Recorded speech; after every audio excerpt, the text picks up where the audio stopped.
ሰላም ጤና ይስጥልን ክብራትና ክብራን እንደምን አላችሁ? ስፖርታዊ ጉዳዮቻችን ተጀምሯል። በያላችሁበት ስለምታደምጡን ስለምትከታተሉን ሐሳብ አስተያየቶቻችሁን ስለምትጽፉልን ከልብ እናመሰግናለን። ዛሬ አርሰናል ወደ ሰሚ ፋይናል ለማለፍ ወይም ደግሞ በዌምብሌ ለመገኘት 90 ደቂቃ ጨዋታ ብቻ ይቀረዋል ከሳውዛምተን ጋር። ሳውዛምተን በዚህ ውድድር ላይ በኤፍኤ ካፕ ኳርተር ፋይናል ከቀሩ የቻምፒየንሺፕ ቡድኖች መካከል ብቸኛ ነው። ሌሎች የቻምፒየንሺፕ ቡድኖች የሉም። በእርግጥ እነ ፖርት ቫሌ አይነት ቡድኖች ከቻምፒየንሺፕም ዝቅ ባለው ሊግ ላይ የሚጫወቱ ቡድኖች አሉ። ነገር ግን የሳውዛምተንን ጉዞ በቅርብ ጨዋታዎች ላይ ከአርሰናል ጋር በተያያዘ ደግሞ አንድ አጋጣሚ አለ። በቅርብ ዓመታት ላይ አርሰናል ከስፖርቲንግ ሊዝበን ጋር ተጫውቶ በዩሮፓ ሊግ ላይ ተሸንፎ ከሳውዛምተን ጋር ተጫውቶ በሳውዛምተን ነጥብ ጥሎ ከዛ በኋላ በኢታድ ስቴዲየም ደግሞ በማንቸስተር ሲቲ በሁለት ሳምንት እድሜ ያደረጋቸው ጨዋታዎች አሉ። አሁንም ተከታታይ ሳምንታት ላይ እንደዚህ አይነት ጨዋታዎች አሉ። ሳውዛምተንን ዛሬ ይገጥማል። ከዛ ከስፖርቲንግ ሊዝበን ከዛ በኋላ ደግሞ ቦርመዝን ከገጠመ በኋላ የማንቸስተር ሲቲ ጨዋታ ይጠብቋል በኢታድ ስቴዲየም። በተከታታይ ቀናት በሁለት ሳምንት እድሜ ውስጥ የሚደረጉ ጨዋታዎች ናቸው። ስለዚህ ጉዳይ ጥቂት ነጥቦችን እናነሳለን። ቴሪ ዳንኤል ሆንሪ ስለ ማርቲን ዙሜንዲ አንስቷል። ዙሜንዲን በተመለከተ ሆንሪ ያነሳቸውን ጉዳዮች ብቻ አይደለም ቁጥሮችንም አካተን የምንነግራችሁ ነገሮች ይኖራሉ። ስለ ሲቲ ቀጣይ ተፎካካሪነት በዋንጫው ላይ አርሰናልም ከካራባኦ ካፕ ሽንፈት እንዴት ማገገም አለበት በሚለው ጉዳይ ላይ አንዳንድ ጥቂት ነጥቦችን እያነሳን እንቆያለን። በአርሰናል በኩል የጉዳት ዜናዎች አሉ። ሚኬል አርቴታ ትናንትና በፕሬስ ኮንፈረንስ ላይ ያረጋገጣቸው እነማን ይመለሳሉ፣ እነማን ለዚህ ጨዋታ አይደርሱም በሚል ዝርዝር ጉዳዮችን አስቀምጧል። እኛ ደግሞ ከ2022-23 የውድድር ዘመን በኋላና ከዛ በኋላ እንዴት አርሰናል በዝውውር ላይ ሪያክት ሲያደርግ እንደነበረ ኤአርራይት አምና የአንድ ጨዋታ አርሰናል ነጥብ ከጣለ በኋላ ሁለተኛ ደረጃን ይዞ እንደሚያጠናቀቅም ከተረጋገጠ በኋላ ሚኬል አርቴታን በስቴዲየም አግኝቸው ነበረ። ያንን ወቅት ያስታውሷል። ሚኬል አርቴታ ምን እንዳለው የዛኔ አርሰናል ዋንጫ ቀጣይ ዓመት እንደሚበላ እርግጠኛ ነበርኩ ይላል ኤአርራይት። እነዚህ ጉዳዮች ላይ ጥቂት ነጥቦችን እያነሳን እንቆያለን። ሌሎችንም አጫጭር ጉዳዮች ይዘናል። ዝውውሮችን በተመለከተ የሚነሱ ጥቂት ነጥቦች አሉ። አጥቂ ስፍራ ላይ 10 ቁጥር ቦታ ላይ አርሰናል ማንን ሊያስፈርም ይችላል? የሪካርዶ ካላፊዮሪ ከአርሰናል ጋር ሊለያይ ይችላል ወይ የሚሉ ጥያቄዎችም በስፋት እየተነሱ ይገኛሉ። ነገር ግን በጣም ፕሮባቢሊቲው እድሉ ምን ያክል ነው በዚህ ዝውውር ላይ የሚለውንም እንነግራችኋለን። ስለ ሚኬል አርቴታም የምንላችሁ ጉዳዮች ይኖራሉ። ኖኒ ማዱዌኬ፣ ገብርኤል ማርቲኔሊ፣ የቡካዮ ሳካና ዴክላን ራይስም ጉዳይ፣ ቶማስ ፓርቴንም መለስ ብለን እናስታውሳለን። ስለ ሉዊስ ስኬሊም የምንላችሁ ጉዳዮች ይኖራሉ። ለሁሉም ብዙ ያልሰማችኋቸውን ጉዳዮች ይዘናል። ከእናንተ የምንፈልገው ተሳትፏችሁ ነው። መልእክቶቻችሁን ጻፉልን። ለምሳሌ ዛሬ በሚኖረው የሳውዛምተንና የአርሰናል ጨዋታ ላይ ግምቶቻችሁን ላኩልን። ትናንትና የመጡልን ግምቶች አሉ። ታሪኩ ከደቡብ አፍሪካ አርሰናል 3-0 በሆነ ውጤት ጨዋታውን ያሸንፋል የሚል ግምቱን ልኮልናል። ከኤርትራ መልእክት የጻፈልን አድማጫችን አለ ቴዲ አርሰናል 4-1 በሆነ ውጤት ያሸንፋል ብሎ ግምቱን አስቀምጦልናል። ቶፊቅ ዮኬሬሽ 4-0 በሆነ ውጤት አርሰናል ያሸንፋል የሚል ግምቱን ልኮልናል። ኤድሬስ ተማም የጻፈልን መልእክት አለ 2-0 በሆነ ውጤት አርሰናል ሳውዛምተንን ያሸንፋል ያለን አድማጫችን ነው። 3-1 በሆነ ውጤት ብሎ የገመተልን ደግሞ አብዱራህማን አብዱላኪም ነው። ከልብ እናመሰግናለን ሁላችሁንም ስለጻፋችሁልን አስተያየቶች። ሌሎችንም ሀሳቦች አሉ። ወደ በኋላ ላይ መለስ ብዬ በየጉዳዮቹ ላይ የእናንተን ሀሳብ አስተያየቶች አነሳለሁ።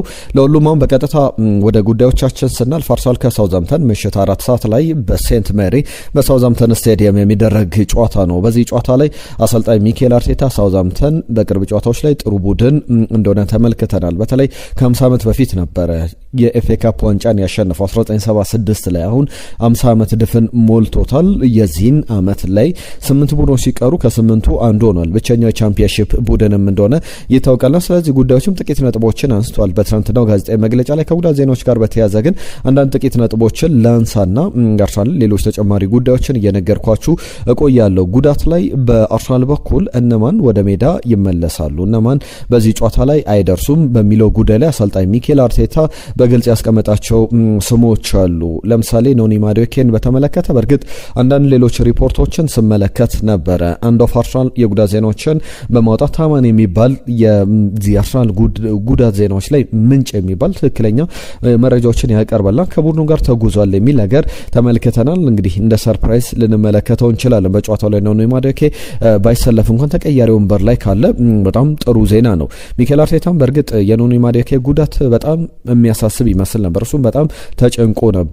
ነገር ግን እንደዛ በጣም የሚያስጨንቅ ትልቅ ጉዳት አይደለም፣ መጥፎ ጉዳት አይደለም፣ የሚያሳስብም አይደለም። ኢትስ ኤ ማተር ኦፍ ዴይስ ብሏል።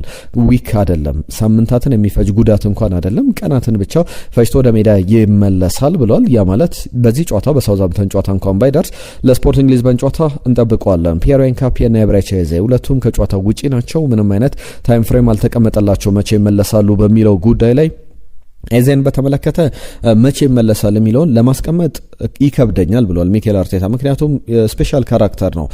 በተለይ መቼ ሊመለስ የሚችልበትን ጊዜ በዚህ ነው ብሎ ለማስቀመጥ ኤብሬቺ ኤዜ በጣም ያዳግታል። አንዳንድ ጊዜ ሊረዝም፣ አንዳንድ ጊዜ ደግሞ በጣም ሊያጠር ይችላል አይነት አስተያየቱን የሰጠው ጁሪን ቲምበር በኔዘርላንድ ብሔራዊ ቡድን ወደ ብሔራዊ ቡድኑ አልተጓዘም። እንዲሁም ደግሞ ማርቲን ኦዴጋርድም በተመሳሳይ ሁለቱም ከጨዋታው ውጪ መሆናቸውን ሲጠበቅ ነበር። ነገር ግን ሁለቱም በዚህ ጨዋታ ላይ የመሰለፍ እድል የመጫወት እድል አላቸው፣ ከቡድኑ ጋር የመጓዝ እድል አላቸው ተብሏል። ትናንትና ግን ኖኒ ማዱዌኬንም ዴክላን ራይስንም ሌሎችንም ተጫዋቾች በሙሉ አልተመለከትናቸውም። በልምምድ ላይ በአርሰናል የቡድን ስብስብ ፎቶ ላይ ልምምድ ሲሰሩ ምስሎች ይወጣሉ። በዛ ምስል ላይ ቡካዮ ሳካንም ዴክላን ራይስንም ማርቲን ዙቢሜንዲንም ባለፉት ቀናት ላይ ከኢንተርናሽናል ጨዋታዎች ውጭ የሆኑ ተጫዋቾችን አልተመለከትንም። ነገር ግን ብዙ ጊዜ በልምምድ ቢሰሩ እንኳን እንደዚህ አይነት ምስሎችን ማግኘት ከባድ ነው። ምክንያቱም ደግሞ የሚሰራባቸው አካሄዶች አሉ። አርሰናል እነዛ ምስሎች ሲያወጣ በተለየ መንገድ ያስቀምጣል። ተጫዋቾቹን በጉዳት ምክንያት ወጣ ያሉ ተጫዋቾችን ጉዳት ላይ ያሉ ወይም ደግሞ ብዙሃን መገናኞች እንዳያውቋቸው የተፈለጉ ተጫዋቾች ካሉ ምስላቸውን ባለማውጣት ጥራት ለማድረግ ይሞክራል። እንደዚህ አይነት ጉዳዮችን ለሁሉም ከአርሰናል ጋር ተመልክተናል። አቬለብል የሆኑ ተጫዋቾችን በቀጣይ እንመለከታለን ብለዋል። ፒየሮ ኤንካፒዬን በተመለከተ በዚህ ጨዋታ ላይ እንደማይደርስ ሚኬል አርቴታ ያረጋገጠው ጉዳይ ነው። ኢኳዶር ከሞሮኮ 1-1 ባጠናቀቀችበት ጨዋታ ላይ 77ኛው ደቂቃ ላይ ነበረ ማርች 27 ላይ ጉዳት ያጋጠመው። በዚህም በቀጣይ ጨዋታ ላይ አልነበረም፣ ወደ አርሰናል ተመልሶ ነበረ። የእሱ እንኳን መጠነኛ ጉዳቱ ቶሎ ያገግምለታል ተብሎ ይጠበቃል። ሪካርዶ ካላፊዮሪ፣ ሉዊስ ስኬሊ በጣሊያን ብሔራዊ ቡድንና በእንግሊዝ ከ21 ዓመት በታች ብሔራዊ ቡድን ጨዋታዎችን አድርጓል። በዛሬው ጨዋታ ላይ ሙሉ በሜዳ ላይ ይሰለፋሉ ተብሎ ይጠበቃል። ብዙ ጉዳዮችን ማንሳት ይቻላል ከጉዳት ዜናዎች ጋር በተያያዘ። ነገር ግን በጨዋታዎች ላይ የሚኖሩ ጉዳዮችን ጠብቀን ተጨማሪ ጉዳዮችን ብናነሳ እየተሻለ ይመስላል። አርሰናል ከሳውዛምፕተን በኦፕታ ሱፐር ኮምፒውተሮች ግምት 78% አርሰናል ጨዋታውን የማሸነፍ ቅድሚያ ግምት ተሰጥቶታል። ጨዋታውን አሸንፎ ወደ ቀጣዩ ዙር ለማለፍ ሰሚፋይናል ላይ ለመገኘት በዌምብሌ ዳግም በያዝነው ውድድር ዘመን ሌላ ጨዋታ ለማድረግ በሰሚፋይናሉና ፋይናል በዌምብሌ ስቴዲየም ላይ እንደሚደረግ ይታወቃል። የኤፍኤ ካፕ ጨዋታዎች በዚህም አርሰናል ሰፊ እድል አለው ከሳውዛምፕተን ጋር። ዛሬ የሚያደርገው ጨዋታ የበለጠ ትኩረትን ያሻል። በዚህ ጨዋታ ላይ ሉዊስ ስኬሊ መሰለፍ አለበት፣ መስት ነው መባል ያለበት። የግድ በሜዳ ላይ ልንመለከተው ይገባል። የትኛውም ተጫዋች ከጉዳት ቢያገግም ለሱ ጊዜ ያስፈልጓል። የእንግሊዝ ብሔራዊ ቡድን ከ21 ዓመት በታች አሰልጣኞችም ጭምር ያንን አስተያየት ሲሰጡ ነበረ። ስለ ሉዊስ ስኬሊ እስቲ መቼ ነበር ለመጀመሪያ ጊዜ ለአርሰናል ሲጫወት የምታስታውሱት? 2024-25 የውድድር ዘመን ላይ መጀመሪያ የእናንተ ትውስታን እስቲ ጻፉልን። እኔ አንዳንድ ጥቂት ነጥቦችን ላንሳላችሁ። አርሰናል በተለይ በግራ መስመር ቦታ ላይ 3 አማራጮች ነበሩት። ኦሌክዛንደር ዚንቼንኮ 2024-25 ላይ የመጀመሪያው ተመራጭ ነበረ። ከዛ በኋላ ሪካርዶ ካላፊዮሪም ፈርሟል። በመሃል ስፍራ ተከላካይነት እንዲሁም በግራ መስመር ተከላካይነት መጫወት የሚችል የቀይ መስመር ቦታ ላይም እንዳስፈላጊነቱ ብዙ ጊዜም ባይሆን የሚጫወት ተጫዋች ነው ካላፊዮሪ።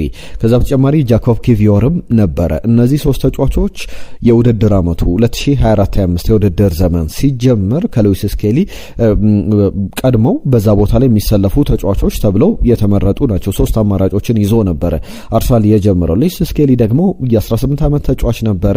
የአማካኝ ስፍራ ተጫዋች ቦታ ላይ የሚጫወትና በዚህ ሊስት ላይ በግራ መስመር ቦታ ላይ 4ኛ ደረጃ ላይ የሚቀመጥ ነው። ዚንቼንኮ፣ ካላፊዮሪ፣ ጃኮብ ኪቪዮር ከዛ በኋላ ሉዊስ ስኬሊ ይመጣል። ከዛ በኋላ ግን የመጀመሪያ ጊዜ ላይ በተለይ ዚንቼንኮ ተጎዳ። ዚንቼንኮ ከተጎዳ በኋላ ሪካርዶ ካላፊዮሪም ዳግም ተጎዳ። ሁለቱም ሲጎዱ ሚኬል አርቴታ መጠቀም የነበረበት አማራጭ ሉዊስ ስኬሊን በግራ መስመር ቦታ ላይ መጠቀም ነበር። ያ ጨዋታ የምታስታውሱት ከሆነ አንፊልድ ላይ ሊቨርፑል ከአርሰናል ነበረ። ባቻ ውጤት የተጠናቀቀ መርሃ ግብር ነበረ።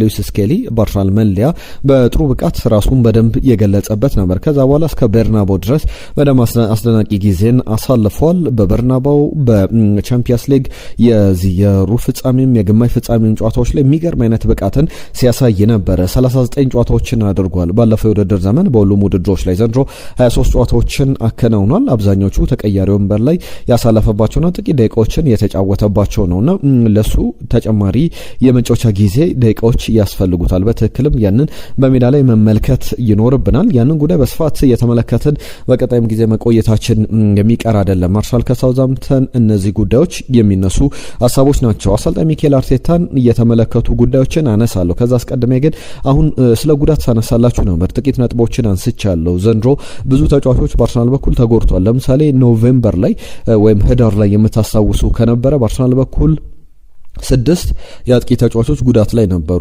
ከ6ቱ 3ቱ የፊት መስመር አጥቂ ወይም የ9 ቁጥር አጥቂዎች ነበሩ። አርሰናል የ9 ቁጥር አጥቂ የሌለው ሳምንታት እንደነበሩ እናስታውሳለንና እንደዚህ አይነት በጣም ከርስ የመሰለ ነገር እርግማን የመሰለ ነገር በአርሰናል በጣም ወሳኝ የሚባሉ ጊዜያት ላይ ተመልክተናል። ሚኬል አርቴታ ግን ለዚህ በእጅጉ የተዘጋጀ ይመስላል። ለምሳሌ አርሰናል ለመጀመሪያ ጊዜ በቅርብ በሚኬል አርቴታ ስር ሁለተኛ ደረጃን ይዞ ያጠናቀቀው 2022-23 የውድድር ዘመን ላይ ነበረ። ይህንን አጋጣሚ ከሳውዛምፕተን ስፖርቲንግ ሊዝበን እና ከማንቸስተር ሲቲ ጨዋታ ጋር አያይዤ ላንሳላችሁ። ስለ ጉዳቶቹ ከማንሳቴ በፊት በወቅቱ እንደምታስታውሱት አርሰናል በእነዚህ ጊዜያት ላይ ሶስቱንም ቡድኖች የገጠመባቸው አጋጣሚዎች በጣም የሚታወሱ ናቸው። በተከታታይ ቀናት የተደረጉ ጨዋታዎች እንደነበሩ ይታወቃል። 2023 ላይ አርሰናል በፔናልቲ ከዩሮፓ ሊግ በስፖርቲንግ ሊዝበን ተሸነፈ። ከዛ በኋላ በቀጣይ ከስፖርቲንግ ሊዝበን ጋር በአቻ ውጤት ካጠናቀቀና በፔናልቲ በሹትአውት ከውድድሩ ከዩሮፓ ሊግ ከወጣ በኋላ በሳውዛምፕተን በሜዳው ነጥብ የጣለበት 3-3 የተጠናቀቀበት ጨዋታ ብዙዎቻችሁ አትረሱትም። ከዛ በኋላ ዊሊያም ሳሊባ ባልነበረበት የኢታድ ስቴዲየም ጨዋታ ላይ ደግሞ በቃ ከዋንጫው ከፕሪሚየር ሊግ ዋንጫ የራቀበት የተረጋገጠበት ነበር ማለት ይቻላል። ሮብ ሆልዲንግ ሃርሊንግ ብራውት ሃላንድን መቆጣጠር ተስኖት ያመሸበት ጨዋታ አርሰናል 4-1 በሆነ ውጤት በኢታድ ስቴዲየም የተሸነፈበት ነበረ። አሁን እነዚህን 3 ቡድኖች አርሰናል በተራ በተራ ዋጋ ለመስጠት ያንንም ጨዋታዎች ለመበቀል በጣም ወሳኝ ጨዋታዎች ይጠብቁታል። 2026 በቀጣይ 2 ሳምንታት የሚደረጉ ጨዋታዎች ናቸው። ዛሬ ሳውዛምፕተንን ይገጥማል። በቀጣይ 2 ጨዋታዎች አሉት ከስፖርቲንግ ሊዝበን ጋር በቻምፒየንስ ሊጉ ኳርተር ፋይናል የደርሶ መልስ ጨዋታዎች። ከዛ በኋላ ደግሞ ቀጣይ የሚቀጥለው የማንቸስተር ሲቲ ኤፕሪል ላይ የሚደረግ ጨዋታ አለ ከማንቸስተር ሲቲ ጋር በፕሪሚየር ሊግ የሚያከናውነው መርሃ ግብርም ያ ጨዋታ በተከታታይ ቀናት የሚደረጉ ጨዋታዎች ናቸውና ከባድ የሚመስሉ የሪቬንጅ ቱር እየተባለ ይገኛል።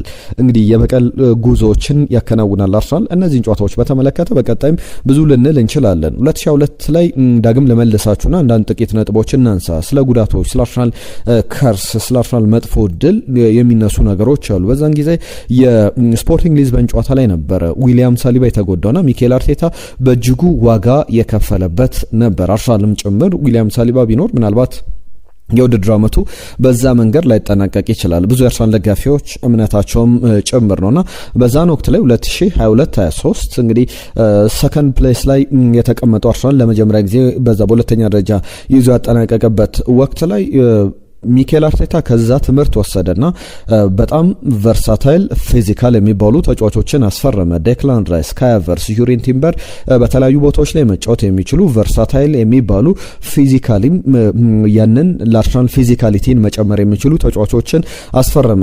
ነገር ግን 2023 በጥሩ አልተጠናቀቀም። 2023ም ላይ የነበሩ ጉዳቶች 2023-24ም አርሰናልን በጉዳት በኩል የተቻገረበት ነበረ። እነ ቶሚያሱ እነ ዊሊያም ሳሊባ የተጎዱበትና ወሳኝ ምዕራፍ ላይ ያጣባት ጊዜ ነበረ። ያም ጉዳት ይዞ መጣ። ከዛ በኋላ ለ2024-25 የውድድር ዘመን ደግሞ ሪካርዶ ካላፊዮሪን፣ ሚኬል ሜሬኖን ጨምሮ መጣ። ያም በቂ አልነበረም። 2024-25 ላይ ከ2024-25 ላይ ከነበሩ ጉዳቶች መካከል ሃቨርትዝ፣ ኦዴጋርድ፣ ቡካዮ ሳካ፣ ጋብሪኤል ጀሱስ ጥቂት ጊዜያት ደግሞ ጋብሪኤል ማርሼሊ ወይም ጋብሪኤል ማጋሌሽም ጭምር ረጅም ሳምንታት በጉዳት ርቀው የነበሩበት ጊዜ ይታወሳል። ቲምበርም ገና የፕሪሚየር ሊጉ መክፈቻ ላይ በኤሲኤል ጉዳት ከውድድር ዓመት ውጭ የነበረበት ነበርና ብዙ የሚያስብል ነገሮች ነበሩ። 2023 ላይ በተደጋጋሚ እንደዚህ አይነት ጥያቄዎች ይነሳሉ።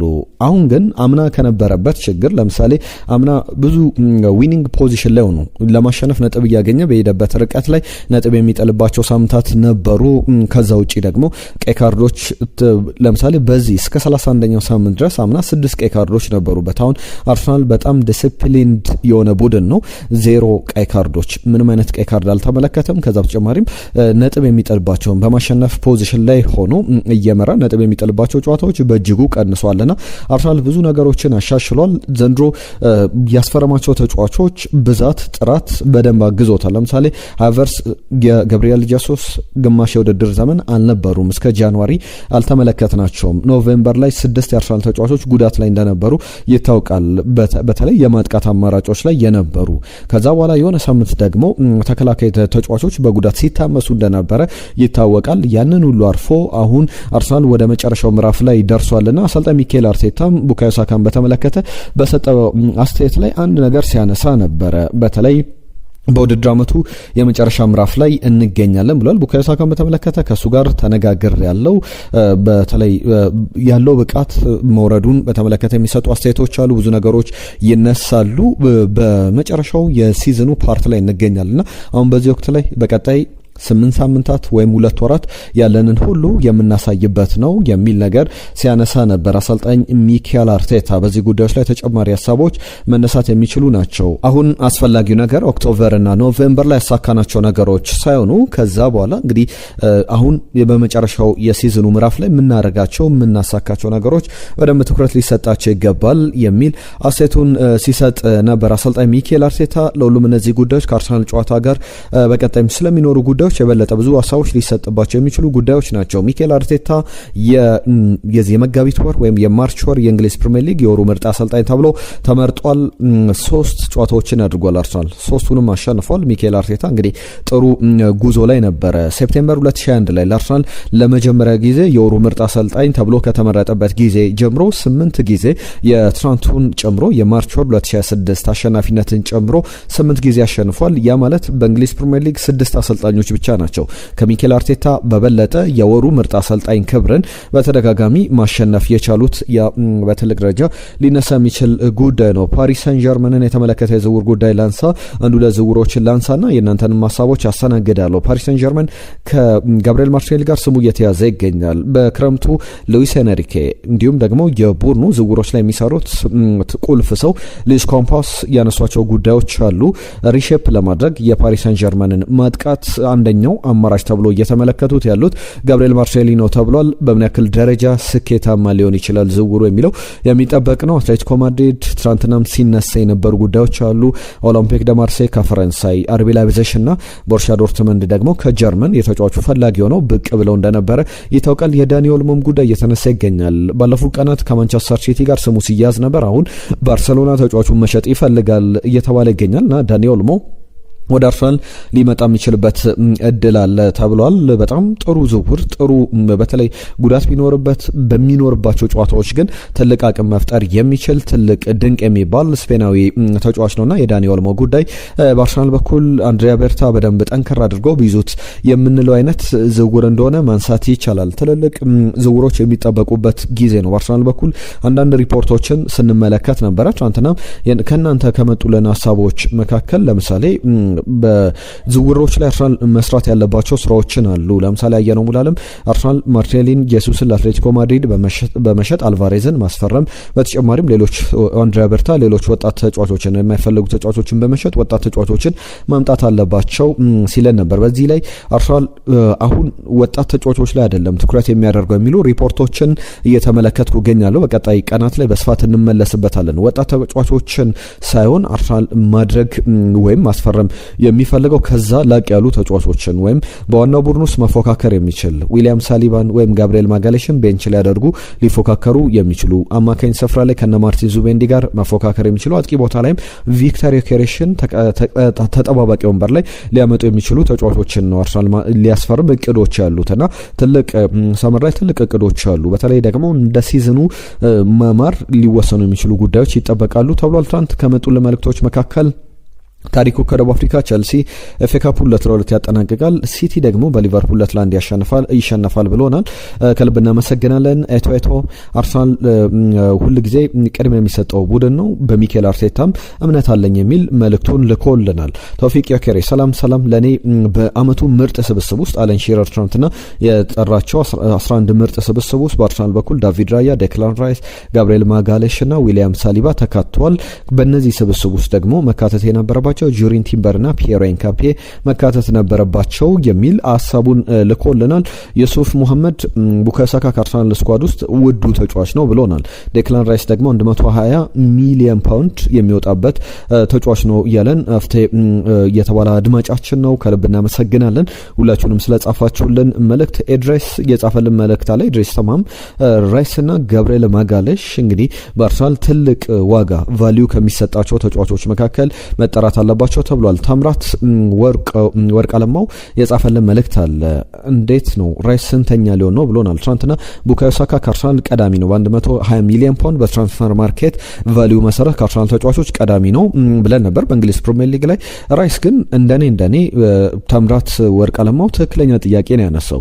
አሁን በዚህ ወቅት ላይ ከቡካዮ ሳካ እኩል ወይም ከቡካዮ ሳካ በላይ ከ120 ሚሊዮን ፓውንድ በላይ የሚያወጣ ዋጋ ያለው ተጫዋች ነው። ያንን መመልከት ይቻላል። ክሪዳኔም የጻፈልን መልእክት አለ። ቡካዮ ሳካ ከአርሰናል ስኳድ ውስጥ ውዱ ዋጋ ያለው ተጫዋች ነው የሚል ሀሳቡ ልኮልናል። ሁላችሁንም ከልብ እናመሰግናለን። ከዝውውር ዜናዎች ከአርሰናል ሀሳቦች ጋር በተያያዘ ጥቂት ነጥቦችን አንስተናል። ቶማስ ፓርቴይ ስለ ሚኬል አርቴታ አንድ ጉዳይ ሲያነሳ ነበረ። ሚኬል አርቴታ በተለይ ደግሞ እኔ ከመልቀቄ በፊት ከአንድ ቀን አስቀድሞ ከሱ ጋር የመነጋገር እድሎች ነበሩን። የመጨረሻ ቡናችንን እየጠጣን ስንነጋገር ከሱ ጋር ባወራውበት መንገድ እንደ አባት ሆኖ ነበር የመጨረሻ ንግግራችን የነበረው። በአርሰናል እንግዲህ እኔ እንደማስበው ቶማስ ፓርቴይ ብዙ ጊዜ በአርሰናል የለቀቀበት መንገድ የሚጸጽተው ይመስለኛል። አሁን ብዙ እየተጫወተ አይደለም። በቀጣይ ክለብ ስለማግኘቱ እርግጠኛ ሆናል ብሎ ማሰብ አይቻልም እና በአርሰናል ቢቆይ ግን ያንን ነገር ማስቀጠል ይችል ነበር። ነገር ግን ድርድሮቹ ላይ አሁን በፍርድ ቤት ክስ አለበት ጾታዊ ትንኮሳ ጋር በተያዘ ያንን በምን መንገድ ያስኬደዋል በሚለው ላይ አርሰናል አንቀጾች አካቷል የሚሉ ሀሳቦች ይሰነዘራሉ። እንደኔም እምነት አርሰናል በዛ ደረጃ ሲደራደረው ስለነበረ ስምነት ላይ አልደረሱም እንጂ ያ የመለያየታቸው ዋነኛ ምክንያት ነው ተብሎ መጥቀመጥ ይችላልና አርቴታ ሁሉ ጊዜ የምመኘው አርቴታና አርሰናል የእንግሊዝ ፕሪሚየር ሊግን ዋንጫ እንዲበሉ ነውና በዚህ ዓመት በጣም ተስፈኛ ነኝ። ያን ዋንጫ አርሰናል ያሳካል ብዬ አስባለሁ ይላል። ጣሊያናዊው ተከላካይ ማርኮ ማቴሬዚ ደግሞ ጋብሪኤል ማጋሌሽ ብራዚል በዓለም ዋንጫው ላይ ጥሩ የምትጓዝ ከሆነ አርሰናል ደግሞ በጣም በሚያስገርም ሁኔታ ጥሩ ጉዞ ላይ ይገኛልና አርሰናል ለሶስትዮሽ ዋንጫ የሚበላ ከሆነ ጋብሪኤል ማጋሌሽ ባሎን ዶርን ይበላል ብሏል። ጣሊያናዊው ፋቢዮ ካናቫሮ 2006 ላይ ከዓመታት በፊት የባሎን ዶርን ያሸነፈ የመጨረሻው ተከላካይ ነው። ጋብሪኤል ማጋሌሽ እንደዛ ሊሆን ይችላል የሚል ሀሳቡን ሲሰጥም ተመልክቻለሁ። ሎሉም እነዚህ ከአርሰናል ጋር በተያያዘ በዝርዝር የሚነሱ ጉዳዮች ናቸው። ስለ ማርቲን ዙሜንዲ ደግሞ ላንሳላችሁ። ከሰሞኑ እየተተቹ ካሉ ተጫዋቾች መካከል አንዱ ነው። ትችቶችን በተመለከተ ደግሞ ቲየሪ ዳንኤል ሆንሪ ያነሳቸው ጉዳዮች አሉ። ጋብሪኤል ጀሱስ ከሰሞኑ በአርሰናል ተንታኞች በኩል በቀዳሚነት ቲየሪ ዳንኤል ሆንሪን የሚለውን እንሰማለን። ሁል ጊዜ ለቡድኑ ደጋፊ አስተያየቶችን ይሰጣል የሚል ሀሳብን ሲያነሳ ነበረና እሱም ያነሳቸው ጉዳዮች አሉ። ዙሜንዲን በተመለከተ ሰዎች ሁል ጊዜ ማውራት ይወዳሉ፣ መተቸት ይፈልጋሉ። መጀመሪያ ሳካ ነበር፣ ከዛ በኋላ ኦዴጋርድ፣ ከዛ በኋላ ቪክተር ዮኬሬሽ። ወደ ቸልሲም ስትመጡ ቸልሲ ሲተች ነበር፣ ኮል ፓልመር ሲብጠለጠል ነበረ፣ ዳኞች ሲብጠለጠሉ ነበርና ሁል ጊዜ ኢሾዎች ይነሳሉ። እነዛ ኢሾዎች ላይ የሚሰጡ አስተያየቶች አሉ። ሮድሪም መጀመሪያ እንግዲህ ሬቭ ካደረገ በኋላ ለምሳሌ ዘንድሮ ነው ዙቢሜንዲ ወደ አርሰናል የመጣው ወደ ሊጉም የተቀላቀለው። ሮድሪ ሲመጣ ብዙዎቻችሁ ታስታውሱታላችሁ። እኛም እንደ ደጋፊም እንደ ውድድር አመቱም ስንመለከት በጣም ከባድ ጊዜን ያሳልፍ ነበር። ለምሳሌ በቻምፒየንስ ሊግ ፋይናል ላይ ኮ በእድሜ በገፋው በሌላኛው በብራዚላዊው የአማካኝ ስፍራ ተጫዋች ተጠባባቂ የነበረ ተጫዋች እንደነበረ እናስታውሳለንና ሮድሪም ሲመጣ እንደዛ አልነበረም አሁን ከነበረው ብቃት አንጻርና ዙሜንዲ ቢተች የሚያስገርም አይደለም። የመጀመሪያ ጊዜያት ላይ የነበረውን ብቃት አሁንም ያስቀጥላል ብዬ እምነት አለኝ የሚል ነገር ያነሳል። እኔ ወደ ፌብሩዋሪ 12 ልመልሳችሁ። የካቲት 12 ላይ ማርቲን ዙሜንዲ በፕሪሚየር ሊጉ ላይ 31 ላይን ብሬኪንግ ፓሶችን በማቀበል ከየትኛውም የአርሰናል ተጫዋቾች በላይ የሚቀመጥ ነበረ። በዛን ወቅት ላይ 3000 በላይ ደቂቃዎችን ተጫውቷልና ፎርሙ አሁን በመጠኑ በመጠኑም ቢወርድ የውድድር ዓመቱ ማብቂያ ላይ ነው። ከዛ በተጨማሪ ብዙ ጨዋታዎች ከመጫወት የመጣ ጥቂት ጉዳቶችን ያጋጠሙበት አጋጣሚ አለ። ከዛ ውጪ ግን በአብዛኛው ጨዋታዎች ላይ የሚሰለፍ ሚኬል አርቴታ በደንብ አሟጦ ተጠቅሞበታል ማለት ይቻላልና ያን ያክል የሚያሳስብ አይደለም። የተጫዋቹ ብቃት በቀጣይ ምናልባት አርሰናል አንድ አማካይ ማስፈረም አለበት የሚባለው የሮድሪ የዙሜንዲንም የዴክላን ራይስንም በደንብ እረፍት እንዲሰጣቸው ኖርጋርድን በደንብ እየተጠቀምበት አይገኝምና ያ በትልቅ ደረጃ የሚነሳ ሀሳብ ነው። ለሁሉም የዛሬ ጉዳዮቻችን እዚህ ላይ ያበቁ። በርከት ያሉ ሀሳቦችን አነሳን። ለሀሳብ ላስተያየቶቻችሁ ከልብ እናመሰግናለን። አዳዲስ ጉዳዮችን ይዘን ነገ እንመለሳለን። በፖስት ማች ከሳውዛምተን ጨዋታ በኋላ አዳዲስ ጉዳዮችን ጠብቁ። አብራችሁን ስለነበራችሁ እናመሰግናለን። ጤና ይስጥልን።